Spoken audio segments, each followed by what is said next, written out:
তার উপর ওয়াজিব, এটাও শুনি। এখন আসে যে সওয়াব কতটুকু হবে, কুরবানি করলে সওয়াব কতটুকু হবে। আল্লাহর হাবিব সাল্লাল্লাহু আলাইহি ওয়াসাল্লাম মা ফাতিমা রাদিয়াল্লাহু আনহা বর্ণিত, আল্লাহর হাবিব সাল্লাল্লাহু আলাইহি ওয়াসাল্লাম ডাক দেওয়ার পর বললেন, ফাতিমা তুমি এখানে আসো। রাসূল সাল্লাল্লাহু আলাইহি ওয়াসাল্লামকে প্রশ্ন করলেন, ইয়া রাসূলুল্লাহ, কুরবানির সময় আপনি কুরবানি করলেই তো হয়, আপনার হাত। তো রাসূল সাল্লাল্লাহু আলাইহি ওয়াসাল্লাম বললেন, পরিবারের সকলে যদি এখানে থাকে তাহলে কুরবানি যারা ভাগীদার হয়েছে, তাহলে ওই যে যখন কুরবানি পশুটা জবাই করতে আল্লাহর হাবিব সাল্লাল্লাহু আলাইহি ওয়াসাল্লাম বলেছেন, কুরবানি যখন জবাই করবে, যারা কুরবানি দিচ্ছে, যারা সাথে সম্পৃক্ত সাতজন হোক আর একজন হোক, কুরবানি যখন করবে, হাবিব সাল্লাল্লাহু আলাইহি ওয়াসাল্লাম বলেছেন ফিনকি দিয়ে যে প্রথম রক্তটা বের হওয়ার সঙ্গে সঙ্গে যারা কুরবানি দিচ্ছেন, আল্লাহ তাআলা, আল্লাহর হাবিব বলে, যারা কুরবানি দিচ্ছে বা ফিনকি দিয়ে রক্ত বের হওয়ার সঙ্গে সঙ্গে জীবনের গুনাহটা মাফ করে দেন। সুবহানাল্লাহ। এখান থেকে বুঝতে পারলে যে যখন কুরবানি পশুটা যারা কুরবানি দিচ্ছে, কুরবানি পশুটা যখন জবাই করা হয়, যখন ফিনকি দিয়ে প্রথম রক্তটা যখন বের হয়, আল্লাহর হাবিব বলেছেন যে কুরবানি দিচ্ছেন তার সমস্ত গুনাহ থেকে আল্লাহ তাআলা মাফ করে। সুবহানাল্লাহ। এরপর যে কুরবানি দিল, আগে আল্লাহ তাআলা কিন্তু তার গুনাহ আগে মাফ করলেন, তার শরীর আগে পরিষ্কার করলেন, তার কলবটা আগে পরিষ্কার করলেন, করার পরে সওয়াবের খাতে যে যখন কুরবানি করবে খাস নিয়াতে আল্লাহর কাছে যদি কুরবানিটা কবুল হয়, আল্লাহর হাবিব সাল্লাল্লাহু আলাইহি ওয়াসাল্লাম বলেছেন যে প্রত্যেকটা যে পশু জবাই করা হবে, ওই পশুর গায়ে যত পরিমাণ পশম আছে, যত পশম আছে ওই পরিমাণ পশম, যত পশম আছে ওই পরিমাণ সওয়াব আল্লাহ ওই ব্যক্তির আমল নামায় দিয়ে দেয়। সুবহানাল্লাহ। আপনার কি হিসাব আছে যে একটা পশম কত?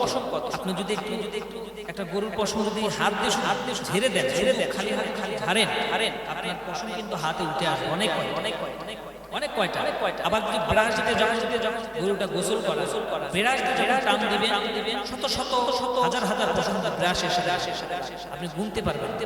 আর তাহলে চিন্তা করে দেখবেন পুরো শরীরে পুরো চামড়া পশম।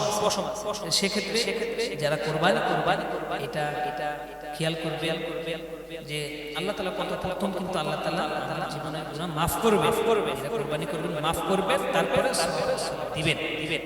সেক্ষেত্রে কুরবানি জিনিসটা, কুরবানি কতটুকু গুরুত্বপূর্ণ আল্লাহ হাবিব সাল্লাল্লাহু আলাইহি ওয়াসাল্লাম বলেছেন। এখন যারা কুরবানি ওয়াজিব হওয়ার শর্তেও, এখন আসি যারা কুরবানি ওয়াজিব হওয়ার শর্তেও যারা কুরবানি দিবেন না, কুরবানি ওয়াজিব হওয়ার শর্তেও যারা কুরবানি দিবেন না, আল্লাহ হাবিব সাল্লাল্লাহু আলাইহি ওয়াসাল্লাম বলেছেন যে তারা যেন সাহাবায়ে কেরামকে বলে দিলেন, হে সাহাবায়ে কেরাম, তোমরা তাদেরকে বলে দাও তারা যেন মাঠে প্রবেশ না করে, ঈদগাহে প্রবেশ না করে। তাহলে এটা কত বড় একটা কথা যে যারা কুরবানি ওয়াজিব যার উপর হয়েছে, যদি ঈদগাহে তারা যেন প্রবেশ না করে, সাহাবায়ে কেরাম বলে দিলেন। সেক্ষেত্রে আমাদের এটা খেয়াল করতে হবে যে আমরা যারা কুরবানি যখন করব, যে আমাদের উপর যে কুরবানিটা ওয়াজিব হয়েছে, আমাদের শুধু কুরবানিটা আল্লাহর সন্তুষ্টির জন্য, আল্লাহর সন্তুষ্টির জন্য না, আমাদের যে বালা মুসিবত আল্লাহ তাআলা এই বালা মুসিবত থেকে আমাদেরকে রক্ষা দিবেন, এই বালা মুসিবত থেকে আমাদেরকে রক্ষা দিবেন। আল্লাহকে আমরা যদি সন্তুষ্ট করতে পারি দিনী ভাই, তাহলে আমাদের জীবনে আর কোনো কিছুই দরকার পড়ে না। সেক্ষেত্রে আমাদের আল্লাহ সন্তুষ্ট যদি হয়, আল্লাহর জন্য আমরা কুরবানি করব। আবার প্রথমে আমি শিরোনামগুলো বলে যাই স্মরণ থেকে। প্রথম কারোর কুরবানিটা ওয়াজিব, সর্বপ্রথম হলো 52.5 ভরি রূপা যদি কারোর কাছে ওই পরিমাণ টাকা থাকে, তাহলে তার উপর কুরবানি করা ওয়াজিব। দ্বিতীয় নাম্বারটা হলো কুরবানি কোন দিনে করবেন, এবং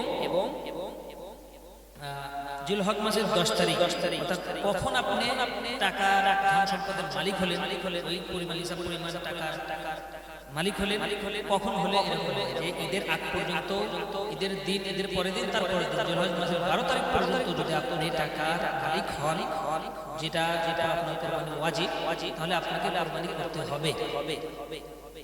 তৃতীয় নম্বর কথা হলো যে কতজন কুরবানি করতে পারবেন, একজন, দুইজন, তিনজন, চারজন, পাঁচজন, ছয়জন, সাতজন, জোড়া হলেও করতে পারবেন, বেজোড়া হলেও করতে পারবেন। আর একা চতুর্থ নম্বর কথা হলো একা একা একটা ছাগল দুম্বা ভেড়া একজন আর সাতজন হোক 6 জন হোক 5 জন হোক 3 জন হোক 4 জন তো এটাকে গরু উট এবং মহিষ বেজোড়া হলেও হবে। পঞ্চম নাম্বার কথা হলো যে যখন ভাগ করবেন, যেহেতু আল্লাহ তাআলা বলেছেন 3 ভাগে ভাগ করলেও হবে, যে এক ভাগ আপনি সমাজে দিলেন, এক ভাগ আপনার কাছে রাখলেন, আর এক ভাগ আত্মীয় স্বজনকে দিলেন। আর ষষ্ঠ নম্বর কথা হলো 6 নম্বর কথা হলো গুরুত্বপূর্ণ, যেটা আমি বলেছি যে সমাজে যখন দিবেন আপনি কিন্তু গরিব মানুষকে খাওয়ানোর জন্য দিচ্ছেন। আবার যদি আপনি নিয়ে আসেন দৃষ্টিভঙ্গি হয় এটা অপছন্দনীয় একটা কাজ হয়। যেহেতু ইসলাম সৌন্দর্যকে ভালোবাসে, সেক্ষেত্রে আমরা সুন্দর কাজ করব, গরিব মানুষকে খাওয়াবো। তারপরে সবের কথা বলেছি সপ্তম নাম্বার, যে একটা কোরবানি আরেকটা হয়েছে।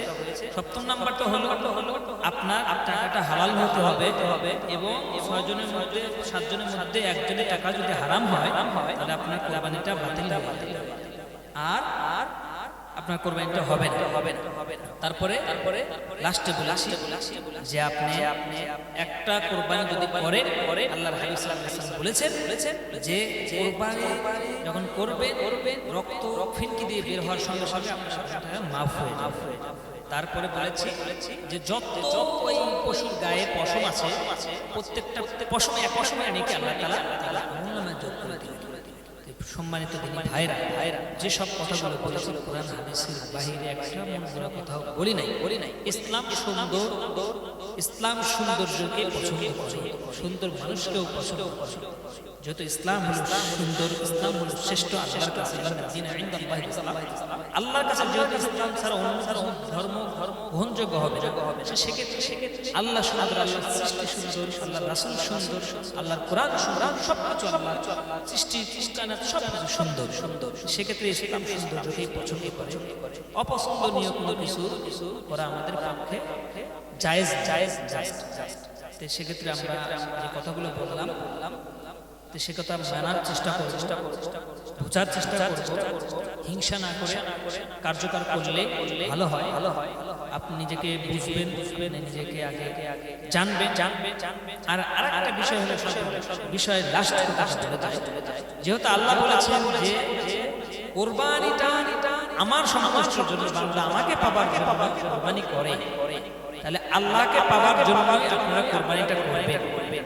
এবং মানুষকে দেখানোর জন্য নয়, মানুষকে খুশি করার জন্য যদি আপনি কোরবানি করেন আপনার কোরবানি কিন্তু হবে না। মানুষকে দেখানোর জন্য কোরবানি করা যাবে না, মানুষকে দেখানোর জন্য গোশত দেখে গরু কেনা যাবে না। জাস্ট আপনি সুস্থ গরু, সুস্থ মস্তিষ্কের গরু আপনি দেখতে পারেন, কোনো সমস্যা নাই, সুস্থ। কিন্তু আপনি বলতে পারলেন গোশতটা ভালো হবে, গোশতটা ভালো হবে, এই মানে খায় আরাম পাবে না। আপনার সন্তুষ্ট হলো সুস্থ কিনা, তাজা তো জাস্ট বলবে যে না এটা ভালো হবে, গরিব মানুষকে খাওয়াবো। জাস্ট আল্লাহ খুশির জন্য আর কোরবানিটা করতেই হবে কার জন্য? আল্লাহর জন্য, আল্লাহ মানুষকে সন্তুষ্ট করার জন্য না।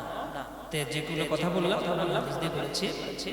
কোনো ত্রুটি যদি থেকে থাকে প্রশ্ন করবেন এবং কমেন্টে লিখবেন, জানাবেন। ত্রুটি হয়ে থাকে জানাবেন, জানার ইচ্ছা থাকে জানাবেন, অথবা ইনবক্সে জানাতে পারেন। আমি উত্তর দেওয়া যথাযথভাবে কোরআন সুন্নাহ আলোকে উত্তর দেওয়ার প্রচেষ্টা চালাবো ইনশাআল্লাহ। যতগুলো কথা বললাম আপনারা আমল করার চেষ্টা করবেন। এই বলে আমার বক্তব্য শেষ করছি। মা তাওফীকি ইল্লা বিল্লাহ। আসসালামু আলাইকুম ওয়া রাহমাতুল্লাহ।